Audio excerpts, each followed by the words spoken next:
डराना, कोई बच्चों को मारेगा।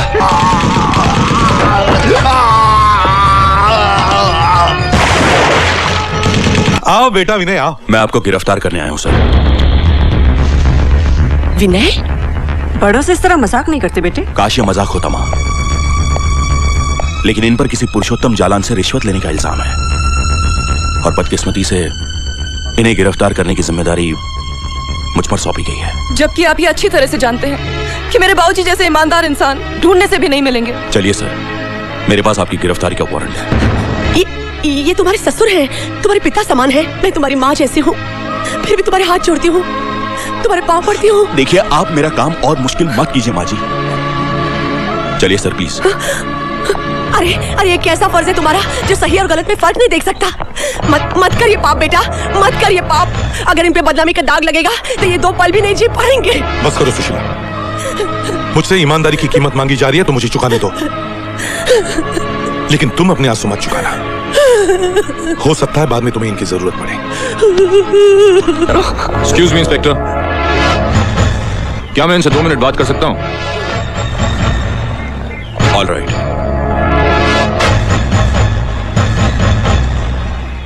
अभी कुछ नहीं बिगड़ा है सर। आप मिल में लगी हुई आग की जांच रोक दीजिए, मैं आप पे लगे सारे इल्जाम हटा दूंगा। बड़ी हिम्मत है तुझ में लड़के।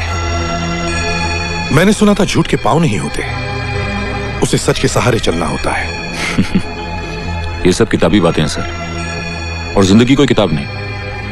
मेरी राय मानिए, मैं आपके बेटे जैसा हूं। मेरे बेटे जैसा है तू? अरे डूब मरता मैं अगर मेरा बेटा तुम्हारी जैसे होता। तुम्हारा ना कोई धर्म ना कोई ईमान, पैसों की खातिर खुद की आत्मा तक को बेच चुके हो तुम। नहीं नहीं, मेरा बेटा तुम्हारे जैसा नहीं है, नहीं है मेरा बेटा ऐसा। अरे वो तो ईमान की खातिर खुद को कुर्बान कर सकता है, फर्ज की खातिर अपनी जान दे सकता है। देश के दुश्मनों के लिए आतंक है मेरा बेटा, आतंक।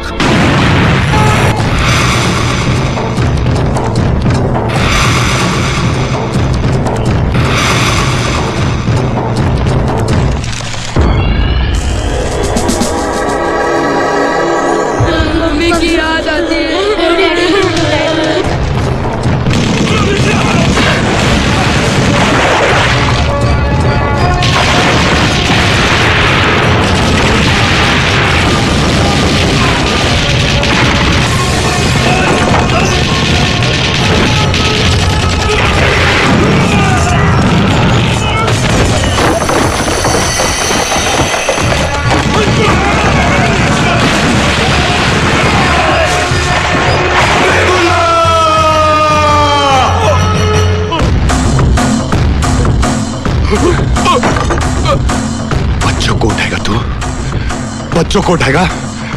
You bastard!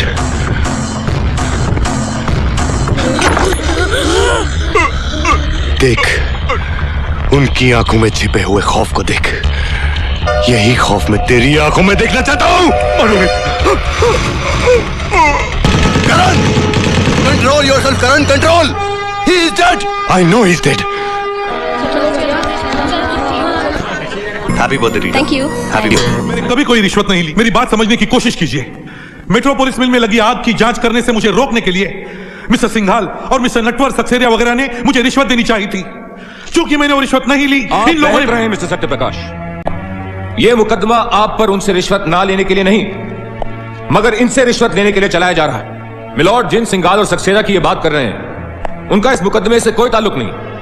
ये मुकदमा मिस्टर पुरुषोत्तम का है, जिनसे रिश्वत इन्होंने ली है।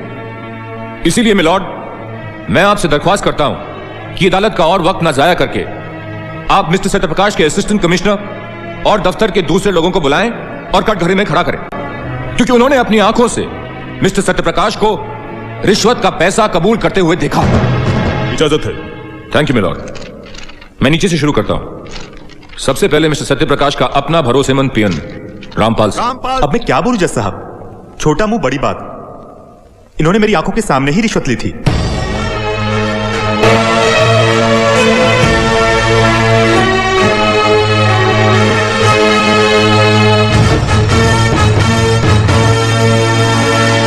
तमाम सबूतों और गवाहों के बयानात को मद्देनजर रखते हुए ये अदालत श्री सत्य प्रकाश को रिश्वत लेने के जुर्म में 2 साल कैद बामशक्कत की सजा का हुक्म देती है।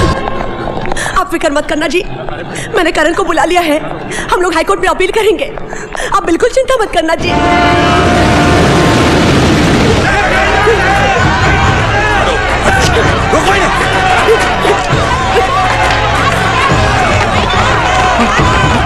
चलिए बाबू जी, जल्दी कीजिए, चलिए।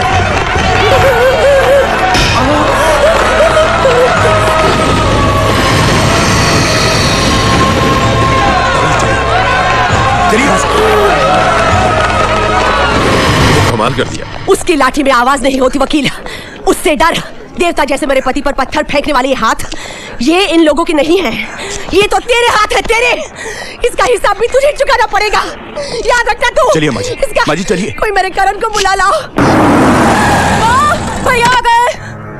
करण, मेरे बच्चे, करण तू आ गया। तूने इतनी देर क्यों लगा दी? इतने में तो उस वकील रवि वर्मा ने तेरे पिताजी को बेईमान साबित करके जेल में भिजवा दिया। बेटे जल्दी कर, जल्दी जाकर उन्हें छुड़ा ला। जा जा छुड़ा ला, कहीं ऐसा ना हो कि बहुत देर हो जाए। अब तक न जाने क्या हाल हो गया होगा।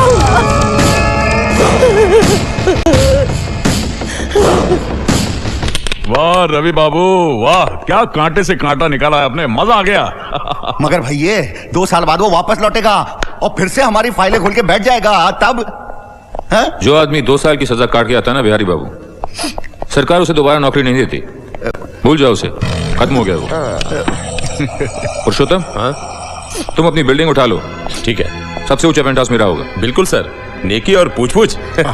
और हाँ डैड, आप भी बेफिक्री से अपने होटल का काम शुरू कर दीजिए। मैं चलूं? Okay okay, bye. मान लो अगर वो सत्य प्रकाश ससरा जेल में आत्महत्या कर ले तो? वो काहे को करने लगा आत्महत्या? समझा करो, जेल में जब कोई मर जाता है तो उसे आत्महत्या ही कहते हैं, क्यों? हाँ। और जिस आदमी की आंखें बंद हो जाती हैं, फिर न वो मुंह खोलता है न फाइल। ये क्या लगा रखा आप लोगों ने?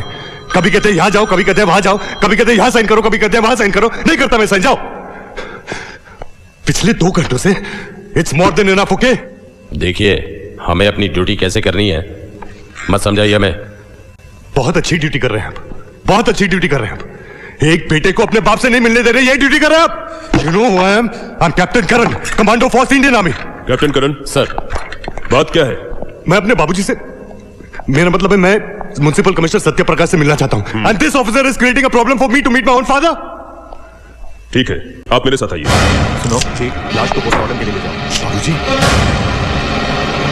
दरवाजा खोलो, दरवाजा खोलो प्लीज, दरवाजा खोलो।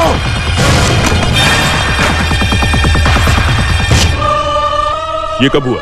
सर सुबह 7 बजे 549 ने आत्महत्या कर ली और खबर मिलते ही हमने लाश का पंचनामा शुरू कर दिया और सर इनके रिश्तेदारों को भी इन्फॉर्म कर दिया।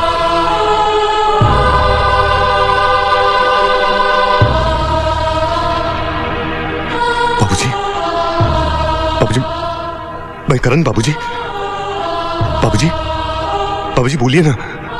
बाबूजी, बाबूजी मैं करण हूं। बाबूजी, बाबूजी बोलिए ना। बाबूजी, बाबूजी। He is dead captain. जानता हूं, जानता हूं मैं, मगर मैं ये जानना चाहता हूं कि इनकी मौत का जिम्मेदार कौन है? आत्महत्या करने वाला खुद ही अपनी मौत का जिम्मेदार होता है।